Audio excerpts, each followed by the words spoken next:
ஃப்ரெண்டோட மாமா கல்யாணம்னு சொல்லிட்டு ஆல்ரெடி வீடியோ போட்டிருப்பேன். அதே மாமாக்கு தான் இன்னைக்கு ரிசப்ஷனும். சண்டே ஈவினிங் போல மாமாவோட ரிசப்ஷனுக்கு கிளம்பிட்டோம். சவுகார்பேட்லாம் போய் மெட்டீரியல் எடுத்தேன்னு சொல்லியிருந்தேன்ல, அது இந்த ஃபங்க்ஷனுக்காக தான். நானும் எங்க அக்கா பொண்ணும் ஒரே மாதிரி ட்ரெஸ் ஸ்டிச் பண்ணி போட்டுட்டு போயிருந்தோம். அப்புறம் என்னோட நிறைய ஸ்கூல் ஃப்ரெண்ட்ஸ்லாம் வந்திருந்தாங்க. அவங்க கூட கதைலாம் ஜாலியா பேசிட்டு இருந்தேன். இன்னைக்கு சாரிலாம் கட்டிருக்குமே, ஒரு வீடியோ தனியா இருக்கலான்னு பார்த்தா முடியலப்பா. என் ஃப்ரெண்டு ஒரு வீடியோ எடுக்கலாம் வாடா அப்படின்னு சொல்லியிருந்தா, அப்பதான் அவன் ட்ரெஸ் எப்படி இருக்கு விஜய் அப்படிலாம் கேட்டு இருந்தான். சூப்பரா இருக்குடா அப்படின்னு சொல்லிட்டு இருந்தேன். சுத்தி ஒரே டிஜே சத்தமா இருந்துச்சு. ஒரு மாதிரி செம்ம வைபா இருந்துச்சு.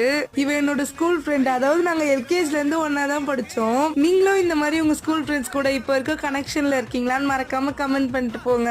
அப்புறம் நாங்க ஸ்டேஜ்ல வீடியோஸ் எடுத்துட்டு நாங்க தனியா வீடியோஸ் எல்லாம் எடுத்துட்டு ரொம்ப முக்கியமான வேலையை பார்க்க போயிட்டோம். அதாவது சாப்பிடுற வேலை தான்.